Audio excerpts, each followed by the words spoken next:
Hi, my name is Chelsea Cat, and today I want to start the video by asking two questions. One, how would you describe a person that is arrogant?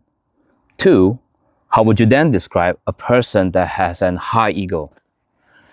Now, I hope you will pause the video and just think for a second. Well, how would you describe these kind of persons? Maybe they appear in your life before, or just basically try to visualize it before I answer the video. Now, both of these traits are both arrogance and high ego are negative traits. They sound very similar, but the difference is a person that's arrogant, they show it externally, that and behavior or an attribute showing that they are better or more superior than you. Meanwhile, a person that has a high ego, they do it internally. They may not need recognition from the outside, but as long with the inside, they will probably find ways to satisfy themselves, and as usual, they also will inflate their self-worth, thinking that they are more better than they are, or whether it comes to their ability or knowledge, and on all sorts of things. Both of them, they sound very similar, and the difference is just that how one is done externally while the other one is done internally. But what they share in common is both of them are very judgmental. Both of them, their main core value is to compare themselves with other people. Now, I can understand sometimes these kind of people, maybe intentionally they are morally good, but however, it's just that the way they have delivered their message or how they have expressed themselves, it has bring harm, such that maybe they have disrespect you, or they have devalued your position, or they have underappreciated your perspective, your opinions, and also meanwhile they upstage themselves. I know this quite well because I myself have always been a high ego person, and then the reasons for that is because I roughly chose my path around 18. There were a few times I have always felt like I needed some source of strength to decide, to make decisions. And I always thought that, oh, I have always found that my ego has always been a source of my strength, where I get, because I can distinct black and white easily, I can make my decision fast, and as I know exactly what to be angry about. So I've always lived a life where I'm constantly making this kind of comparison, and this is how I will improve myself. And the way how I speak has always been very self-centered, because as long my perspective is either it is right or wrong, and I always hope that people will just correct me. So that's why because of this, I have always, overestimated my abilities and made careless mistakes. Another thing is, of course, one of the root cause of where I get this is because I have always grown up in an Asian household. Exactly that kind of Asian household where it's either you're at the top, and if you're not at the top, at least try to be above average. That was exactly the kind of family rule I was living in. And of course, so far it holds true, because it basically promotes to improve yourself, and the only way to do it was to compare yourself with others. Now, inherently, it's not a bad idea, but I think more importantly is that I wish I did not express it that way as well. It didn't, even though it should have just stayed inside me rather than express it externally to other people. Because if I wanted to make friends, I don't think that was the right way to that is not a good mindset to have. Now, I wanted to make this video because I wanted to link this source of behavior to the current society that we live in. I already knew about me, that I always have a high ego. However, even me knowing this, it didn't really help when the current situation I was living in kept promoting for me to keep acting this way. like I said, this roughly started when I was 18. This is where I started having my smartphones, and where I could always, it was so easily for me to self-improve. My motivation was I wanted to get better at myself. I wanted to learn a lot of all sorts of things so that I could help others. As I said, because I trust myself more, therefore I myself must improve first. I treat myself more harshly in this way. I need to know a lot of things, improve myself a lot more so that I can help others. And probably because I lack trust in other people, I trust myself more, and that was my ego. Now, during this whole self-improvement process, YouTube has always been probably my source of source of improvement. I was making some art, and I've always been an extrovert. I like to talk. I've always been good at mathematics, and in order to know even more, the only way for me to get, because I don't read books, so I would just watch a lot of YouTube. YouTube has always been my source of information.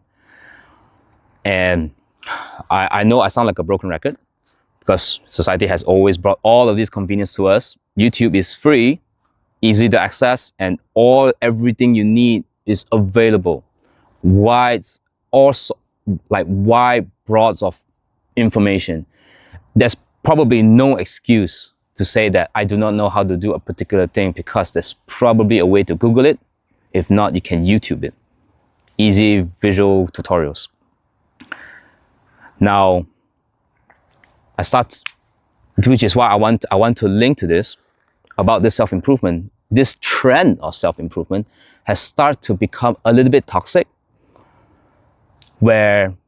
because all this self-improvement, I'll put it frank, all this self-improvement, they basically go nowhere, because you will never need to help other people or save other people or giving advice or giving strong opinions, because everyone is doing the same thing. It is just that easy. I'm not that special in this. I'm not that special where I know a lot of things, because everyone can go on YouTube. Everyone has maybe Xiaohongshu, TikTok, Instagram, Facebook, YouTube. There's so many ways for you to get information. So I was having all of this input that I thought that I could use it. Maybe I will have a Slumdog Millionaire moment where I suddenly have this niche opportunity to use my knowledge. That's not going to happen. Basically, that never happened. And I'm not saying that all these inputs are useless. They are useful to know. However, I'm going to start calling them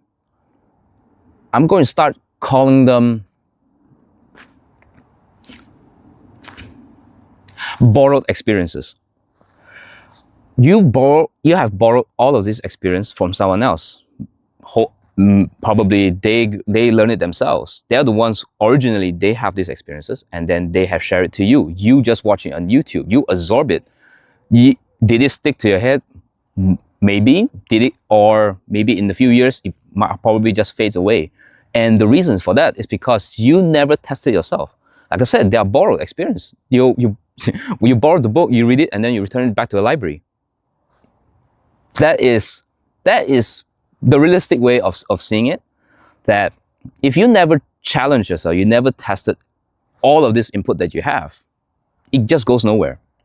And what happens when you have all this input with zero output? Yeah, zero output means it's like you never have proper discussions. Your opinions went nowhere because no one really wants to listen to your opinions, or is irrelevant. I'll talk about why. Now, there's a high chance of you're going to reach this scenario where you have watched media A, played games A, movie A, podcast A, and you wanted to share with your friends. But when you start the conversation, what you found out is that they went through media B. They played games B, movie B, podcast B, and then your other friends is doing C, D, E, F, G.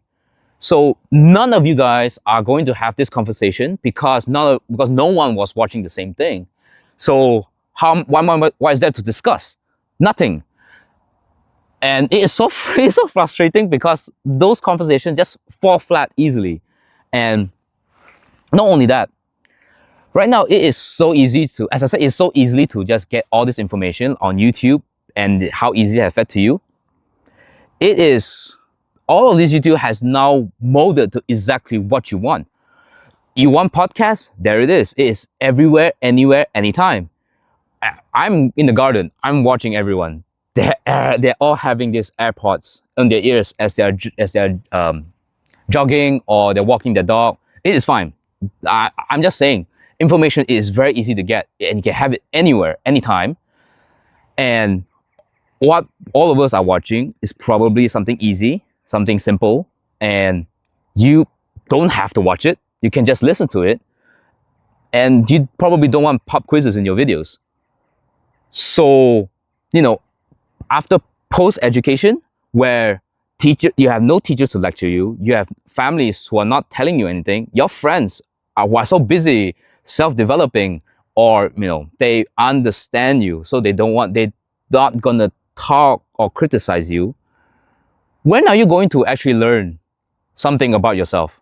You are learning everything about everyone else, all these bored experiences they're constantly gaining, and all these like algorithms that are like shaping exactly what you want. They're showing you a one-sided perspective, where most likely they're just showing you a video where it's going to support you, agree with you, or they show you the other side of the dark side of the world, where you look at it, you sympathize with it, you learn something from it, and you thought that, okay, I learned this, and I now know how to avoid the mistakes, or I won't walk the same path. I understand there's all this knowledge you have gained. They are not yours, because you do not know how hard it is to make a video. You do not know how hard this is to make art, do competitive sports, or to live in a suburban area, to live exactly like those videos.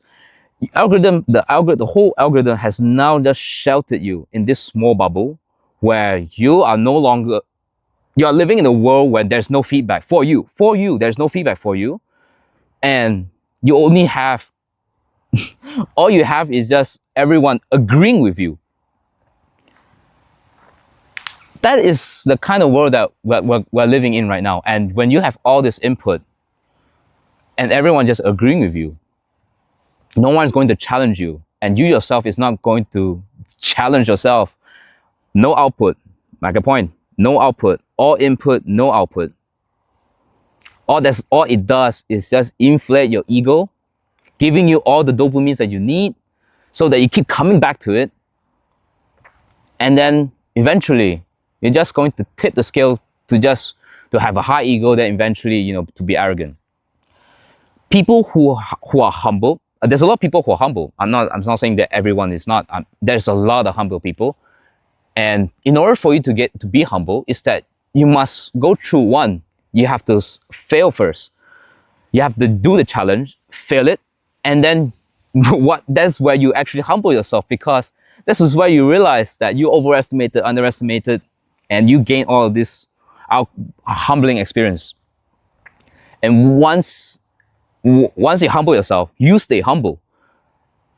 That's where you truly gain like a real experience. I know that I'm being very harsh about during this video, and I am sorry about it. I am not trying to tell people to do. I'm not telling everyone to do something about it. I'm trying to spread the awareness that we have to start to be intentional what we do. So I understand. I also live a life of a working class citizen, where we work from 9 to 5, and it gets very tiring after work. And you just want to relax at home, and you just want to have all this input. It is very valid. I am speaking for people that you have all of this input, but you are not fulfilling enough of that output. Your output most likely should have been that 9 to 5, but there's a high chance that you have your working life at first, your learning curve at first, it felt difficult, and eventually it starts to flatline and becomes very, very monotonous. And maybe your job has started getting boring. That is probably the time where you have to start having different output. You're going to still working that 9 to 5. That's not going to change. But you're going to need a little bit more challenge in your life now, where you can start reducing your input and having some of this output instead. Schedule it. You know, as I also schedule when I relax. I make myself watch. I have the bad habit of doom scrolling, so I'm trying to limit myself to watch maybe an hour, and then I'll probably spend another 2 hours to start drawing, to start scripting, to start making videos like this. I want to spread this awareness that, you know, to have more control in your life in this aspect, in this particular aspect. Do not just let, you know, all of this society just keep pushing everything onto you. Don't let them shelter you into this small bubble. There's a saying that in Chinese, 学坏3天,学好3年. It takes 3 days to learn a bad habit, and it takes 3 years to learn a good habit. All of this input that's like being congested into your head and no output, and at some point you probably just start expecting people to give you input instead, and your gears stop spinning. Therefore, you didn't process, therefore your gears have stopped spinning, and now instead you expect people to start giving you ideas or to start a conversation. You probably have stopped contributing into original ideas. I want to start this notion where, you know, start producing an output, start challenging yourself. Actually, I talk about all this challenge. Start involving people into your challenge. Because I put an example. I started making these YouTube videos because I wanted to get better at communicating. Now, if I really want to communicate, if I just wanted to hone my craft, my skills, my techniques, I could have just spoke to a mirror, or better yet, I could have just made videos, like spoke large quantity of words, maybe do drama channel, reacting channels, and the more I spoke, surely I would have gained the muscle memory or be proficient in my language. That is a way to be better at communication, right? But I'm not trying to read. I'm not trying to read a script. I am trying to be better at storytelling, where all of the thoughts I have in my head, not only do I have to structure it for myself, I need to make sure that I'm not wasting your time. I understand that my videos is not the shortest thing. I did try to make this kind of video like 10 minutes, but in order to make it coherent, I have to start connecting the dots. And my communication skills, like I said, I don't want to read the script. So I used to not write scripts at all. My previous video was terrible. And that's because I was, what's the word? Improv. I was doing improv where everything was in my head, and I'll try to keep repeating until I got it right. And there was no script. Now it's much better. I actually write things down, because I felt bad, because I felt really bad when I make the videos, because I was so focusing on honing my craft, on my own experience by myself, and I didn't consider my audience. I didn't consider my audience in that way. I thought that, oh, if I kept focusing, on this improv, surely that's how you speak, because in real life conversations or public speaking has no script. But that I'm just, I know I'm just like wasting everyone's time, and my videos, even if I do achieve like 20 minutes of a video, you guys don't end YouTube with my videos. You're probably gonna watch a few more and a few more shorts, and worst case, some people probably start the doom scrolling. It is horrible. That's why it's like I felt bad, and it was a very arrogant of me to think that I could just improve myself just focusing on my own craft. That's wrong, because if I really want to get good at it, I need to consider my audience. I need to start thinking of you guys as well. My words, I know sometimes it's still very self-centered. It is very hard to change it, but that is how I'm trying to improve. All of this frustration and feedback that I'm getting is humbling me, so that I can make better videos in the future. So this is what I mean. Do not just focus on yourself. Focus on, consider other people as well. When you're doing art, post it up online, do competitions. If you're software development, just make games, and they just make their own software straight away. So you're already doing it. Your 9 to 5, most likely your 9 to 5 is already consider everyone into your work, into your craft. But for some, if you're watching all these videos with you have interest with this particular hobby, do not just be considered thinking that, oh, as long I master it, that's good enough. You're wrong. The real challenge, in order to gain confidence in your skills, you need to make sure that your craft actually works on other people. Once you start considering other people's perspective into your work, when you stop, when you actually accept all the feedback and improve from there, this is where you can truly gain confidence in your skills. And then once you have the confidence, that is how you start to gain the pride from your work. Now, confidence and pride are exactly the mirror opposite of high ego and arrogance. Now, I started this video by asking 2 questions, which is, how would you describe a person that is arrogant, a person that has a high ego?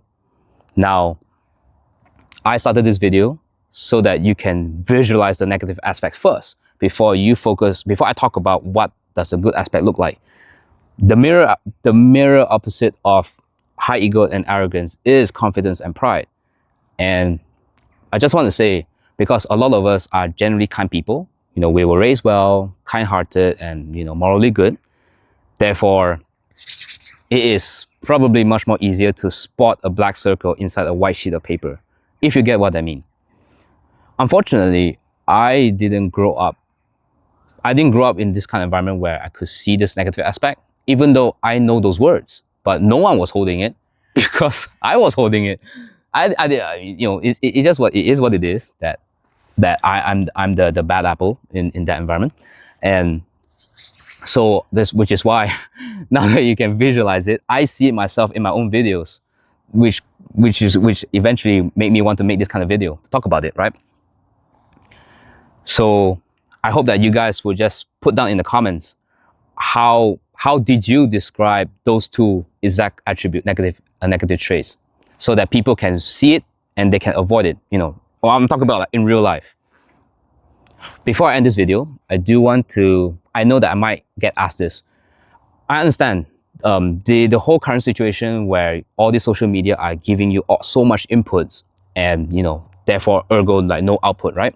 This is not something new. And you're true, you're right.